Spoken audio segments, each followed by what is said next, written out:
अस्सलाम वालेकुम दोस्तों। मेरा नाम कैसर रूंजा है और मैं आसान अल्फाज में आम लोगों के लिए मसनूई ज़ानत, जनरेटिव एआई या आर्टिफिशियल इंटेलिजेंस एक्सप्लेन करता हूँ या समझाता हूँ। दोस्तों, ये एआई का दौर है, यानी मसनूई ज़हानत का दौर है। आप जो चीज़ देख रहे हैं, क्या वो असली है या नकली है, इसमें फ़र्क बताना तकरीबन नामुमकिन हो चुका है।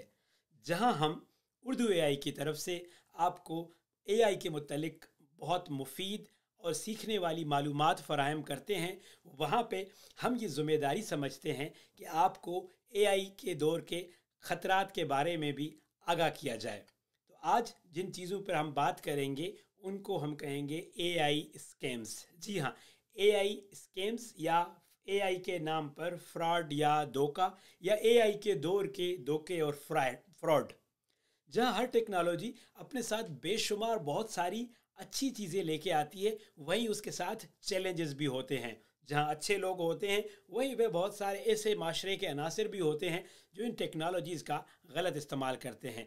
आज की इस वीडियो में हम एक बेसिक ओरिएंटेशन या अवेयरनेस डेवलप करेंगे कि एआई के इस दौर के फ्रॉड्स या स्कैम्स किस टाइप के हो सकते हैं और हम इनसे कैसे बचेंगे। आने वाली वीडियोस में हम इनको ज़्यादा एक्सप्लेन करेंगे, केस बाय केस समझेंगे, ताकि हम बहुत ज़्यादा लेवल तक या बहुत बेहतर अंडरस्टैंडिंग के ज़रिए अपने दोस्तों को, अपने इर्द गिर्द लोगों को समझा सकें कि होशियार रहिए, आप एआई के दौर में हैं। तो चलते हैं और देखते हैं ये वीडियो। तो दोस्तों, जैसे हमने बात की कि जब अच्छी चीज़ें होंगी एआई के दौर में, वहाँ इसके साथ चैलेंजेस भी होंगे। तो हम इन कुछ सीधा सीधा चैलेंजेस को समझते हैं, स्कैम्स को समझते हैं, जो आपको बहुत तादाद में होते हुए नज़र आएंगे। ये ऑलरेडी शुरू हो चुके हैं। अब तक अगर नहीं पहुँचे तो आप बहुत खुशकिस्मत हैं, लेकिन आपको तैयार रहना चाहिए, क्योंकि ये बहुत तेज़ी से फैल रहे हैं। तो आइए नज़र डालते हैं कि वो स्कैम्स किस टाइप के होंगे। सबसे पहले जिस स्कैम की बात करेंगे उसको हम कहते हैं वॉइस क्लोनिंग। वॉइस क्लोनिंग में क्या होता है कि एआई की मदद से आप किसी की भी आवाज़ की फोटोकॉपी बना सकते हैं। मिसाल के तौर पर ये लेजिट है कि मैं अपने आवाज़ की कॉपी बनाऊं, और जब मुझे बोलना मुश्किल हो तो मैं अपना आवाज़ यूज़ करके अपना कंटेंट रिकॉर्ड करूं, अपनी स्पीच रिकॉर्ड करूं या अपनी वीडियोस बनाऊं।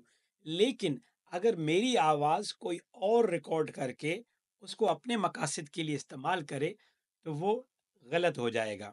गलत या ख़तरनाक कैसे हो सकता है कि खुदा न ख्वास्ता आपका भाई, बच्चा या घर का कोई फैमिली मेंबर या कोई दोस्त, आप कहीं और किसी और शहर में चला जाता है या कहीं और दूर होता है, आपकी नज़रों के सामने नहीं होता उसी शहर में, और आपको एक नए नंबर से व्हाट्सएप मैसेज मिलता है जो बिल्कुल हूबहू आपके भाई की, बेटे की या किसी की भी आवाज़ में है कि भाईजान, मैं हॉस्पिटल में हूँ, या भाईजान मैं पुलिस स्टेशन में हूँ, प्लीज़ इस पुलिस वाले भाई से बात करके इनको ज़रा पैसे भेजें, इन्होंने मुझे पकड़ा हुआ है। तो आप एकदम से घबरा जाएँगे, परेशान हो जाएँगे कि यार ये तो अब्दुल्ला की आवाज़ है, ये तो जमाल की आवाज़ है। तो आप फ़ौरन से कोशिश करेंगे कि आप किसी न किसी तरीके से इस सिचुएशन को हैंडल करें। आपको 10,000 बोलेगा, 5,000 बोलेगा, चूँकि वो तो आपका भाई बोल रहा है ना, फिर उस टाइम आप पैसे की या उस मालो-दौलत की फ़िक्र नहीं करेंगे। आप उसको मुसीबत जो है से निकालने की कोशिश करेंगे। आप उसे फ़ौरन से ईज़ी पैसा कर देंगे, कुछ कर देंगे, और थोड़ी देर बाद देखेंगे कि आपका भाई, बेटा, हस्बैंड जो भी है, वो हेडफ़ोन लगाए घर में दाखिल हो रहा है, और आप बोलेंगे कि मेरी तो साँस निकल गई थी, तुम तो ठीक-ठाक हो, फिर पैसे क्यों मँगवाए? तो वो आपसे पूछेगा कि कौन से पैसे? तो आप उसको मैसेज सुना दोगे, तो वो भी हैरान, आप भी हैरान। वो कहेगा कि ये तो मैंने मैसेज ही नहीं किया, मैं तो अपने दोस्त अली के पास उसके घर बैठा हुआ था। और आप तब तक 10,000 देकर फ्रॉड कर चुके होंगे, और नंबर जो आप ट्राई करेंगे वो शायद बंद हो चुका होगा, क्योंकि किसी ने आपके भाई, भांजे, भतीजे, बेटे की आवाज़ को क्लोन किया हुआ था, और आपकी एंग्जाइटी और परेशानी का फ़ायदा उठाते हुए फ़ौरन से पहले आपसे पैसे ले लिए गए थे। ये ऑलरेडी हो रहे हैं, और ये अब मज़ीद होते रहेंगे। तो इससे बचना बहुत ज़रूरी है। ये मैं करने की तरकीब नहीं बता रहा, मैं आपको बता रहा हूँ कि ये होंगे, आप जानेंगे, तभी आप इससे बच पाएँगे। अगला जो स्कैम है वो है डीप फेक। डीप फेक नकली आवाज़, तस्वीर और वीडियोज़। ये स्कैम्स ऑलरेडी बहुत कॉमन है। आपने देखा होगा कि कभी ट्रम्प जो है वो छोले भटूरे बेच रहा है, कभी जो है वो कोई और इमरान खान किसी जेल में जो है वो खड्डा खोद रहा है, कभी कुछ कर रहा है, कभी कोई प्लेयर कहाँ पे फुटबॉल खेल रहा है, कभी मेसी किसी खेत में काम कर रहा है। ये सारी फेक या डीप फेक की कुछ मिसालें हैं। अब तक ये तस्वीर पे होता आ रहा था कि लोग फेस स्वैप करते थे और किसी भी शख्स की तस्वीर को एडिट करते थे। लेकिन अब एआई जैसे-जैसे तरक्की करती गई है, तो इसमें खतरात भी बढ़ते गए हैं, चूँकि अब ये इतनी ताकतवर हो गई है कि आप किसी भी लाइव शख्स की, किसी भी बंदे की लाइव वीडियो को डीप फेक कर सकते हो। मैं अपने ऊपर फॉर एग्ज़ाम्पल शाहरुख खान की तस्वीर लगा सकता हूँ और आपको लगेगा कि इस वीडियो में शाहरुख खान आपसे बोल रहा है, या हो सकता है कि आपको लगे कि इसमें जो है वो मौजूदा प्राइम मिनिस्टर बोल रहा है या टॉम क्रूज़ बोल रहा है। ये अब पहले से बहुत ज़्यादा आसान हो गया है।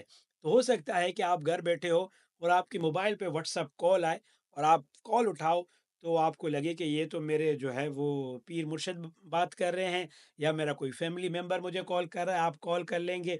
उसने सामने वाले शख्स ने, स्कैमर ने वो आवाज़ भी कैच की होगी, क्लोन की होगी, वीडियो भी डीप फेक करके की होगी, और वो आपसे कुछ ऐसी अननेसेसरी डिमांड करेगा कि आप बगैर कुछ सोचे समझे उस डिमांड के चक्कर में आ जाओगे और अपने पैसे मोस्टली, या पैसे या कोई और इन्फॉर्मेशन आप खो चुके होंगे। तो डीप फेक का दौर है, उससे भी बचना है। ये इस पे हम मज़ीद डिटेल में बात करेंगे, अभी सिर्फ़ ये ओरिएंटेशन है, आपको बेसिक बताया जा रहा है।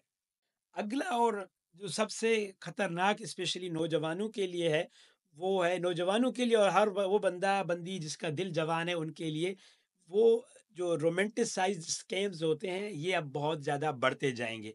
मिसाल के तौर पर आप बैठे होंगे और आपके व्हाट्सएप पे अचानक से एक तस्वीर आएगी और कोई अपने कान में जो है वो ऐसे कोई कान में क्या डालते हैं, ईयररिंग डालता हुआ पूछेगा, "हाँ, बताओ अब्दुल्ला मैं कैसी लग रही हूँ?" बंदा-बंदी पूरी नज़र भी नहीं आएगी, सिर्फ़ उसकी इयररिंग होगे वो होगे, और आप बोलोगे यार किसी ने गलती में मुझे मैसेज भेज दिया। आप बोलेंगे सॉरी मैं अब्दुल्ला नहीं हूँ। वो बोलेंगे ओह आई एम सॉरी, मैं अपने जो है वो दोस्त को या अपने बॉयफ्रेंड को, अब्दुल्ला को या अपने दोस्त को मैं तस्वीर भेज रही थी। तो आप बोलेंगे ओके, आप खुश हो जाएँगे, बोलेंगे अच्छा कुछ नहीं, उसने स्माइल लगा के भेजी। तो फिर आहिस्ता-आहिस्ता वो बात शुरू करेंगे, अच्छा आप क्या करते हैं ब्ला-ब्ला, आप खुश हो जाएँगे कि यार ये तो मेरी ऐसे चलते-फिरते मुझे कोई नई दोस्त मिल गई।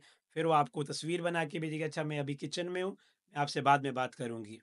वो सारे का सारा एआई जनरेटेड कंटेंट होगा, जो कोई भी बंदा बैठ के एक कंप्यूटर के सामने, एक मोबाइल के सामने बैठ के लाइव आपको क्रिएट करके भेजेगा तस्वीर। मैंने आपके साथ उर्दू एआई के पेज पे पहले ही इस तरह की तस्वीर शेयर की गई हैं, की हुई हैं कि कैसे लोग ये फेक पिक्चर्स या इमेजेस बना के किसी को भी स्कैम कर सकते हैं, और आप इसके साथ चैट में इंडल्ज होते जाएंगे, और फिर ये आपके लिए किसी बड़ी मुसीबत का जो है वो राज बन सकता है या स्टार्टिंग पॉइंट बन सकता है।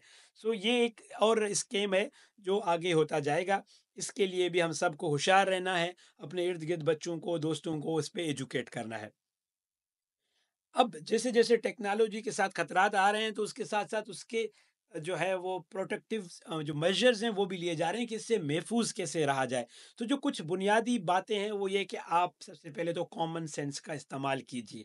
बहुत सारे जगहों पे आपको आपका कॉमन सेंस बहुत सारी ऐसी मिसहैपनिंग से, ऐसे मिसफॉर्च्यून से बचा सकता है। मिसाल के तौर पर आपको अपनी फैमिली मेंबर्स के बारे में पता होना चाहिए कि वो कहाँ पे हैं, तो अगर आप फैमिली ग्रुप है तो उसमें कोशिश करें कि एक दूसरे के साथ शेयर करते रहें कि अच्छा मैं जो है वो शहर से बाहर जा रहा हूँ, ट्रैवल कर रहा हूँ, मेरे मोबाइल में सिग्नल नहीं होंगे, या मैं यहाँ पे काम कर रहा हूँ, अगर मैं इस नंबर पे नहीं पहुँच सका तो मेरे इस कुलीग से रब्ता कर लेना। इस तरह की इन्फॉर्मेशन शेयर होनी चाहिए, ताकि खुदा न खास्ता इस सिचुएशन में जब कोई स्कैमर आपसे, आपके किसी भाई बहन या बेटे के नाम के साथ आपके साथ रब्ता करता है, तो आपके पास फौरी सेंस ये आना चाहिए कि इसके ओरिजिनल नंबर पे कॉन्टैक्ट करती हूँ या करता हूँ। अगर उस पे नहीं होता, तो फिर आप उसका कोई दोस्त, उसके साथ जो काम करने वाला शख्स है, उसके साथ उसको रीच आउट करने की कोशिश करें या कन्फर्म करें, ताकि स्कैमर से पहले ही आप दूसरी तरफ से वो इन्फॉर्मेशन ले लें। हुआ ये कि पिछले दिनों हमारे एक दोस्त, जो मैंने आपको शुरू में स्टोरी बताई कि वो उसका बच्चा कहीं खेलने गया, तो जो ग्राउंड था वो पहाड़ों में था और वहाँ पे सिग्नल नहीं थे। तो जो उनके सर्कल में ही कोई जानने वाला शख्स था जिसने उसकी वॉइस क्लोन की हुई थी, और जब तक वो बेटा सिग्नल के एरिया में आता मैच अपना खेल के, तब तक इसके माँ-बाप उसके लिए परेशान होके 20-25 हज़ार अपने स्किमर को दे चुके थे। तो आपने ये होशियारी रखनी है और कोशिश करें कि फैमिली के अंदर या अपने जो भी आपके क्लोज़्ड वन्स हैं, उसके अंदर आपकी कम्युनिकेशन बेहतर से बेहतर हो। और दूसरा ये कि कोई भी आपके पास ऐसी ललचाती हुई चीज़ आए, लोग कहते हैं कि जब तक लालची लोग ज़िंदा हैं, ठग भूखे नहीं मरेंगे। तो कोई आपको अचानक से ऐसी कोई प्यारी-सी तस्वीर भेजे, कोई ऐसे अचानक से स्माइल करती हुई तस्वीर भेजे, तो अपने आप को नोट कीजिएगा कि आपको कौन क्यों भेजेगा? क्यों कोई आपको इतना, आप अच्छे हैं, बहुत प्यारे हैं, माशाल्लाह खूबसूरत हैं, लेकिन वो क्यों ऐसा करेगा? तो ये सारे स्कैम्स के सिग्नल्स हैं। कोई प्रेशराइज़ करेगा, आपको मैनिपुलेट करने की कोशिश करेगा, ललचाने की कोशिश करेगा, लेकिन आपने हर सूरत अपने आप को बचाना है, चूँकि आप एआई के दौर में हैं। इसका मतलब ये नहीं है कि जो जीनियन लोग होंगे, जिनको जीनियनली आपकी हेल्प चाहिए, उनकी आप मदद न कर पाएँ। लेकिन मेरा सिर्फ़ आपसे अर्ज़ ये है या रिक्वेस्ट ये है कि आपने सावधान रहना है, होशियार रहना है। इन सारे टॉपिक्स पे जो हमने बात की, इन पे मज़ीद हम डिटेल में आगे चलते हुए बात करेंगे। ये सिर्फ़ एक बेसिक अंडरस्टैंडिंग थी या अवेयरनेस थी कि किस किस्म के फ्रॉड्स या धोखे हो सकते हैं। एक मर्तबा फिर मेरा नाम कैसर रूंजा है और मैं आसान अल्फाज में आम लोगों के लिए मसनूई ज़हानत, जनरेटिव एआई या आर्टिफिशियल इंटेलिजेंस एक्सप्लेन करता हूँ या समझाता हूँ। अपना बहुत सारा ख्याल रखिएगा, धोखेबाजों और स्कैमर से दूर रहिएगा। अल्लाह हाफ़िज़।